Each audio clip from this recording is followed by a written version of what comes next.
What's going on, people? I want to speak on interdimensional beings, extra-dimensional beings, supernatural dreams, nightmares, visions, what have you. Whenever I want to talk about this subject, I somewhat get stuck. Before I even start the video, I have an ideal in mind. But then once I start the video, I get stuck. Really don't know where to start. There is so much information that's in my spirit. So much information and experience that's in my soul, that's in my mind. Information that I want to share. Quite a few times I thought about sitting down trying to write a book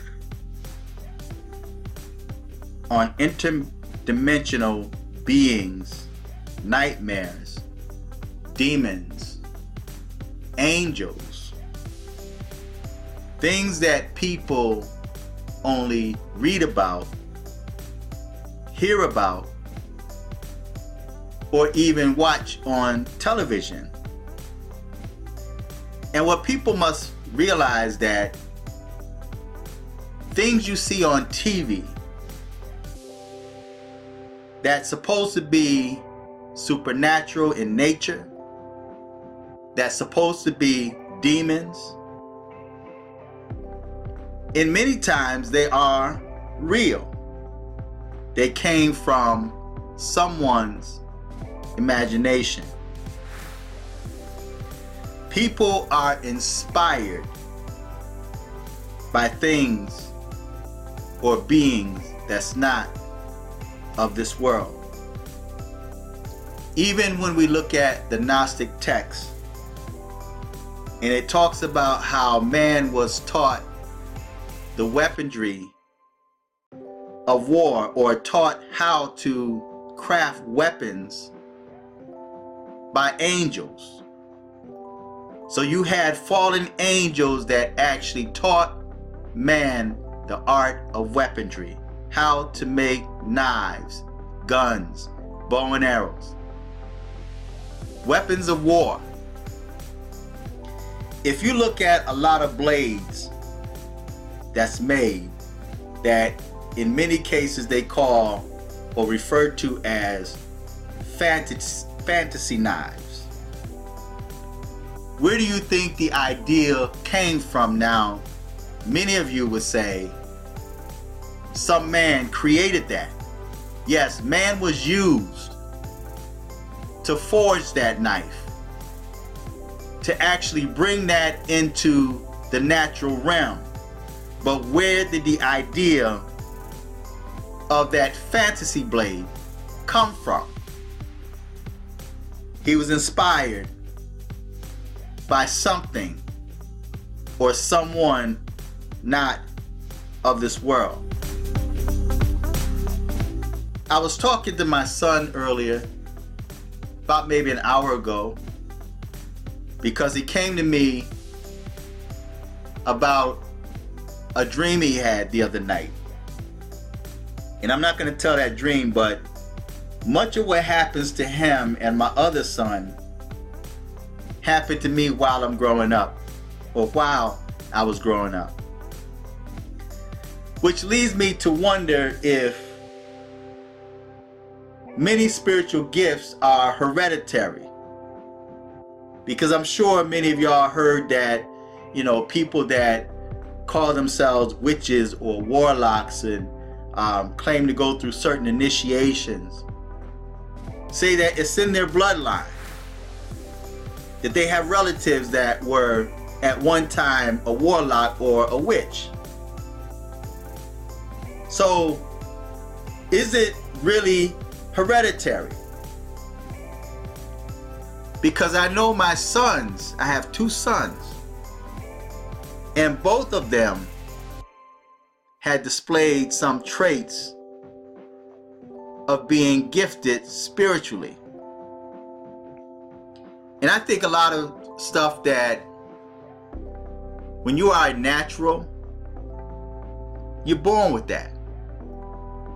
You don't need tarot cards, you don't need Ouija boards, you don't need any of those divination tools to contact the next realm or other realms. You don't need that, because you yourself are a tool. And if you want to use the term of divination, I don't like the term because it goes into a completely different realm of ideas. But just for the sake of this video, you actually become the dowling rod. You actually become the crystals. You become the candles that you light. You become any tool that's used to contact the spirit realm or the supernatural, or to experience something supernatural. Like I said, there's so much that I want to say, but I don't really know how to express it. I don't know how to bring it out. I want to. So you become that tool, and to enter that realm, there's no need for drugs or alcohol or contacting demons or spirit guides. Because when it's time, when the spirit realm have a message for you, or have a message for you to relate to humankind, like in the Bible, when it talks about the creation of Adam and Eve, and how the Most High caused a deep sleep to fall upon Adam, and he was able to work with Adam. And I'll leave it right there. So when the spirit realm is ready to teach you or instruct you, a deep sleep will come upon you. An uncontrollable sleep will come upon you, and you enter into an interdimensional or extra dimensional or even a parallel universe realm. You do that without the help or aid of yourself, because you are that tool to divine. So you enter into this realm and you intermingle with other beings. You actually become like the beings that are here on earth. Unless you're spiritual, you can't really tell the difference between a human and an extra dimensional being that put on the meat suit of a human being. So in your natural mind, you only see a human, but you're not aware, or you have no knowledge of the spiritual talent or gift or energy that's within that person. You may discern it.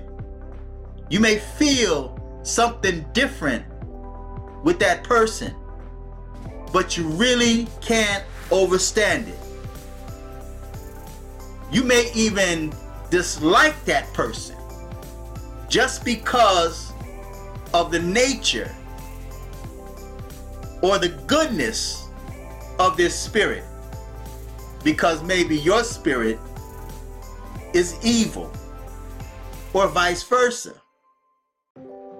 So in the interdimensional realm, when we actually travel to that interdimensional realm or extra dimensional realm or even parallel universe, we become like them. And they're not able to tell the difference between you being an earthling or you being like them. So now they speak to you, they talk to you because there's a comfort level that they have with you. They're not afraid of you. They're not ready to put you on an experimental table and dissect you to find out what you are, who you are, or where you came from. So in that interdimensional realm, you could fall in love. You may have sexual encounters. You may even become wealthy in that realm. You're happy in that realm. You're peaceful in that realm. And then when you come back, without the aid of yourself, because in many cases we try to stay there because we like what we feel. We come back and we wake up disappointed. But in many times, in most cases, you come back a new person with enlightenment and with information to pass on to this world. So when we think of interdimensional beings, and there were times, and I'm skipping around, I know I'm skipping around because, like I said, there's so much that I want to say. There's so much that I want to reveal when it comes to the experience I had from a child coming up, from the time I came into this world, even into my adulthood. And it's funny because things that will scare you, things that will cause you to have a heart attack, I look at as the norm because I'm so used to experiencing that. I was talking to my sons, and it's good to have someone when you're gifted and you're talented like that. It's good to have someone to talk to. And that's one of the things that my son and I were talking about, because things that they experience, they can't talk to their girlfriends about that. They just can't talk to anybody because now people would think you're crazy. They're ready to lock you up. Or in most cases, they wonder, what did you eat or smoke or drink before you went to bed or before you went to sleep? So, and they may sympathize with you and try to pretend or make you feel like they understand. But in reality, you feel that there's no connection there. They can't understand because they never experienced what you've experienced. Although they may go to church or claim to be a Christian or a Muslim, or may be a part of some type of religious or spiritual organization, they still have not had that connection with the unseen. They're still carnal or gross matter in nature. So they can't relate to what you're saying. So when it comes to having that type of gift or talent, you become lonely in this world. You become depressed in this world. You see things that you can't even speak. It's difficult for you to even warn people of the things that you see, of oncoming dangers. You see them, but you can't warn them because they may not be ready. There's times I've hinted around people, and there's times I even came straight out and told them what was happening. And in turn, they became aggressive and angry and violent. And it scared them away because in their mind, they're trying to figure out, how do you know my secrets? Who told you this? Who were you talking to? And these are questions that people ask. Who are you talking to? Who told you that? Only one other person knows. So you must know this individual. You must have spoken to this individual. And it's hard to convince them that it was revealed to you in a vision or in a dream. So when you have people that come up and claim that they're psychics or witches and they have all this power, and we can just see right on YouTube where there's people that don't know what to do if they really had the abilities to do the things that they want to do. You got people on YouTube that call themselves witches that are actually trying to hurt people with something that they themselves don't understand.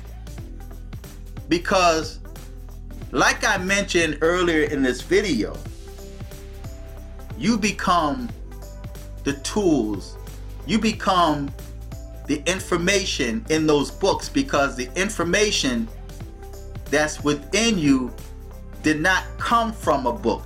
You have pure, untainted energy, knowledge from the unseen realm that this world has no knowledge of.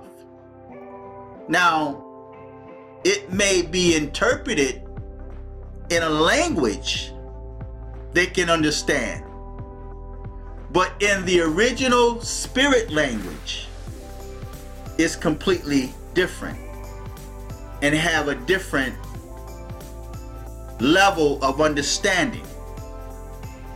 But the language we speak in English gives you only the surface of what's being related to you.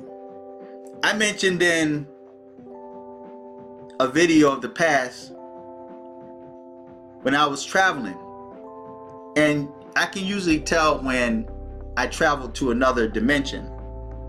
I become extremely sleepy, and that's what one of my sons had just experienced a few nights ago, and he was telling me the things that he saw, right? And he was telling me how it's really hard, because he said, in his words, he said, it's good, but at the same time it's bad. It's a blessing, but yet it's a curse, because you see these things. It's good that you're able to experience that, especially from a very young age. You just can't become an adult and all of a sudden you have all of this power and these abilities. It don't work like that. This comes with you into the world. You come into this world with that ability, that natural talent, that natural ability, and it works and operates with or without you.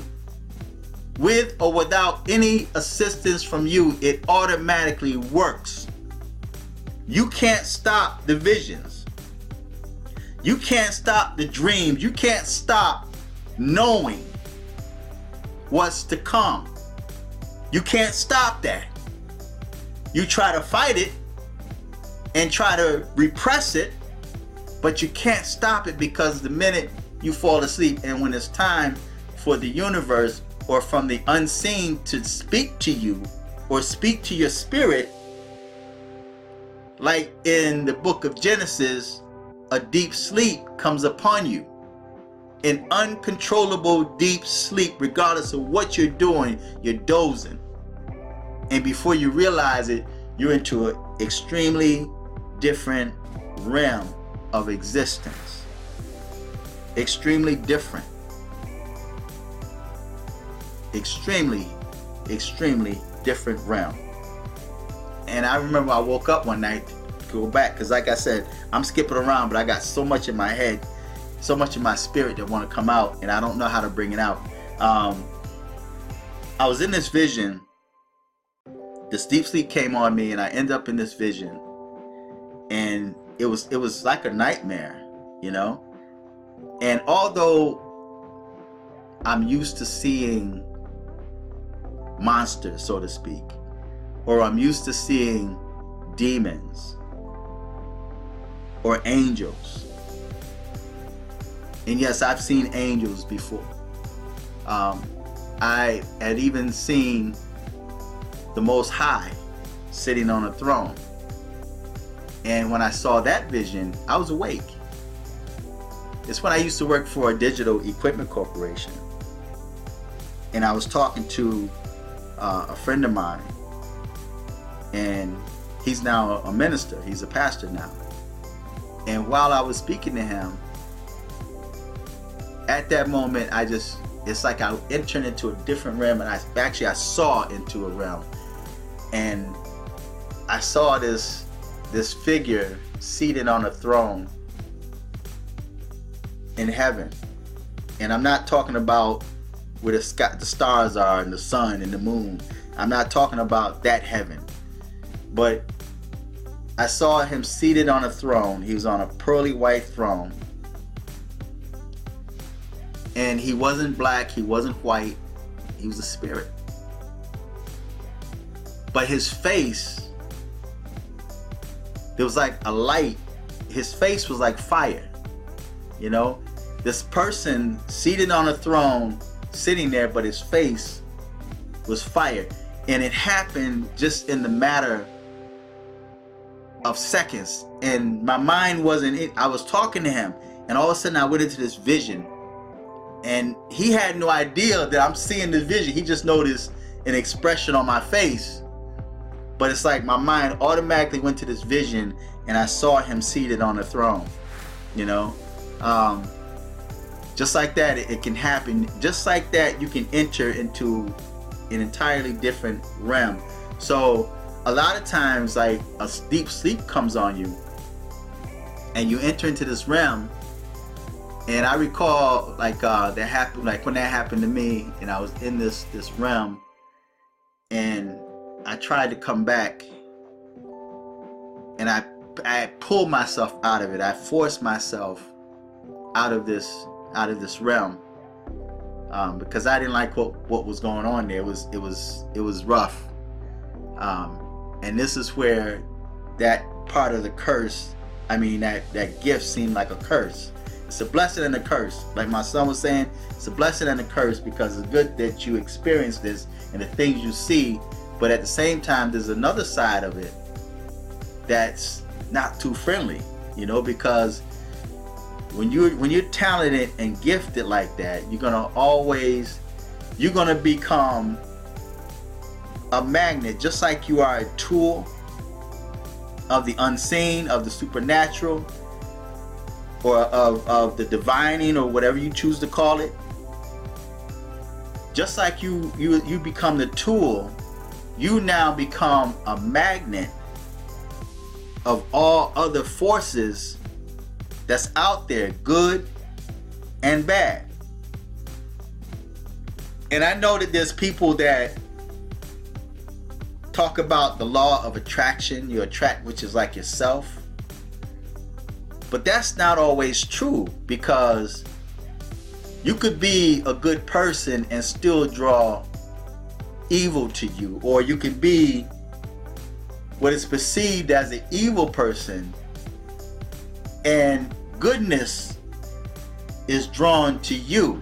That's that favor, that's that grace and that mercy of the Most High that's drawn to you, hoping to inspire you to change. So you become a magnet. So people or humans that's possessed, or that's being unctioned by demonic beings or interdimensional beings, are gonna see you and recognize you.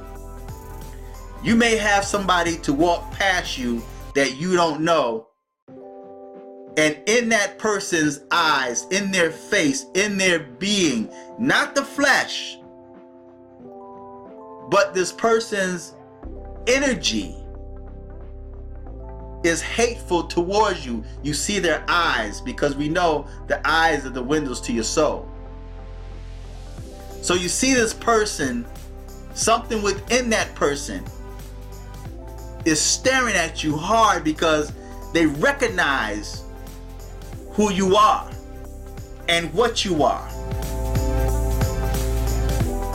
The gaze and the look of their eyes become a language to you. Without even speaking a word, this person's eyes are communicating with you, and you hearing and feeling and sensing what these eyes are saying to you without them even mentioning a word. So does it have anything to do with your mind or your spirit? But when the eyes look at you, you see a language that's speaking to you, and you recognize who that spirit is or what that spirit is. But the individual where that spirit is possessing have no idea of what they're doing and what their eyes are seeing from within. So that came out of nowhere. Maybe it was meant to be said, but it's a language. So now you have that, you become a magnet to draw that energy towards you. So you may run into people that you just can't get rid of. They feel that attachment to you. They always have questions for you because their spirit language is speaking to your spirit. And they're hungry and thirsty because they're like my sons. They're like me that feel lonely at times because we have no one to share information. The only people I have to share my information with is my family because they know me, right? And I noticed in my, and I'm gonna close the video because I can go on forever. I noticed even with my little granddaughter, I'm recognizing some things in her. And she's starting to have dreams and visions. She's starting to be visited by certain beings or entities because she talks about them. And she says little things that it's like she's got an old soul because so much wisdom comes from her. And I'm like, where did she get that from? Who has she been listening to? Who did she hear say that? You know? And she's actually gifted and talented as well. But what's unfortunate is people that are born talented and gifted, unfortunately, most of us, I'm lucky to have had my family, my mother, my sisters, my brother, and then maybe a couple of other gifted people I've met in my journey that I can actually talk to. I can actually let my hair down to. Now, I know I shave my head, but I can actually let my hair down around them. Very few people, though, that I can actually talk to about what I see and what I know. And even with them, I'm limited on the information that I share. But even with my granddaughter, it's like, it's unfortunate because you have people that grow up with a talent or a gift and they have no one to talk to. So, or they have no one to really guide them and teach them how to use their gift or their talent. When to speak and when not to speak. You know, I've had people run from me. You know, people I didn't know, I walk up to them and I'll share something with them. I'll see it and I'll share it with them. And this one lady looked at me with terror in her eyes and she literally ran from me. You know, and she came out the store, she made sure she go around the other way, and she was like, how did you know that? You know, and it scared her.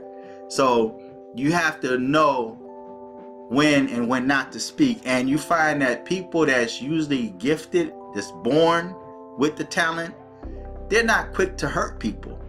You know, it's like, you know yourself, you know what you're capable of doing just by thought, or just by spoken words. You don't need to bury no bones, or you don't need to take someone's picture and freeze it and do all this other nonsense that people say you do to cause harm upon people. You don't need to do that, because you're the tool. You're the tools that you need. You have everything in you when you're born that way. And help me understand what I'm saying. I'm not saying this is just for everybody, but when you are born with a gift and talent, you don't need to read no books. You don't need no Ouija board. You don't need no tarot cards. You don't need any of that stuff, man, because the stuff is pure evil.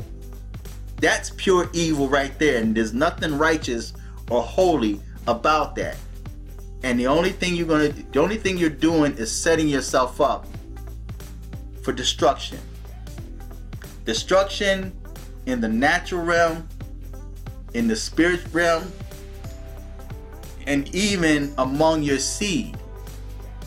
Because later, for a woman, if she becomes pregnant and you give birth to a child, you have no idea what type of demon seed that you're bringing into the world. Because those spirits that you commune with, those spirits become a part of you. You welcome them in. So they want to be able to operate in this gross material plane. So now you become their vehicle. They control your sex urges. They control your emotions, your feelings. They at times even choose your mate. So you may become pregnant by someone that you really don't, in your own mind, want to be your child's father. But that spirit that you invited in has got interest for that person, because it sees the level of evil that's in that person. So now you end up opening yourself up to this man. He impregnates you. He goes to jail or prison, or even he's killed, because like that spider kills off the man, right? So that spirit kills off this man. He dies in the street, a violent death. So now you give birth to what you call a spawn. That's a spawn child that you give birth to. And now that child is wreaking havoc in this world and in society. That spirit now possesses that child in your womb. And now you give birth to that same spirit that you've been communing with.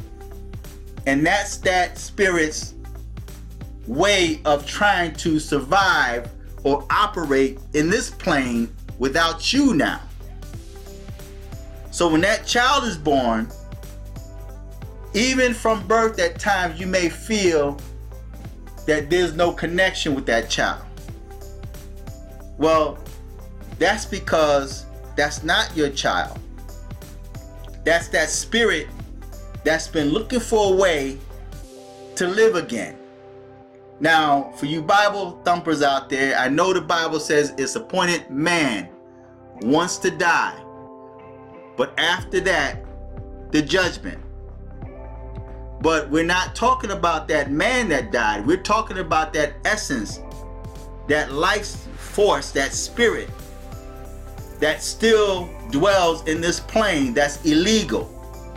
That's a demon, that's unclean, looking for a way to exist in the natural realm, in the physical realm.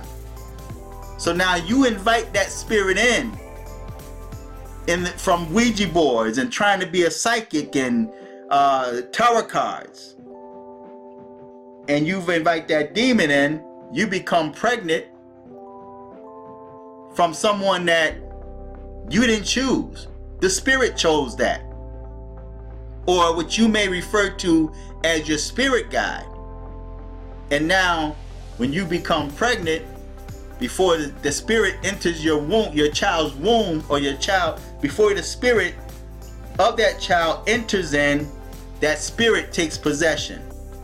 And you give birth to that spawn that becomes evil in society. And that's why we see situations now, and I'm gonna close on this. You see humans now, or subhuman species now, that can get run over by a 4x4 truck, take him down, and he get up and keep running. Or you get a female to get knocked out by a big man, she fall flat and then get up like nothing hurt her. That's because we're dealing with subhuman species, a lot of which was born through divining of lies. So I'm gonna end it right there. Maybe I'll make another video when my mind is not as scattered and I'm able, and it's kind of hard to put things, keep things in perspective, because the spirit realm, the interdimensional realm, the parallel universe is so vast. It's huge. And it's not what we see with the naked eye, but what we see in the spirit. In closing, I shared this before, like when I came out the service and I was laying in the bed sleep, and I felt something hit me on the back of my head, slapped me on the back of my hands, open hand, slapped me right on the back of my head. And I jumped up and looked, and I saw an image standing there. It had a round head, it had a nose or a snoot like a dog. The body was kind of fat. The hands were like slew foot. Like if you put your hands together, your two fingers, the feet were like that on the floor. And it had these big white eyes just sitting there staring at me in the night. When I saw that, I turned over and went to sleep. I went back to sleep. And see, that's how used to seeing these things you become when you come into this world with a talent, a natural talent and gift. You're taught from a child, from birth, to be used to seeing those things. It's just like when a child is born and they're used to seeing their mom or their dad, or their uncle or family members around them. They can identify who you are. They know who you are, right? Well, that's how it is in the spirit realm when you come into this world. See, so those spirits come at you as time go on. You get used to it. You'll have the nightmares when you're little and you wake up screaming, and like I had to go through, and my mom's coming in there, almost breaking her leg, trying to get in to see what's wrong with me, and I'm crying, or I'll see a vision of somebody's about to die, and then wake up, tell my moms, and before the day's out, somebody get killed. So you get used to that. So when interdimensional beings reveal themselves to you, you become used to it. You get used to that, and it doesn't bother you, it doesn't scare you. Okay, so feedback, tell me what you think. Until next time, I'm fearless.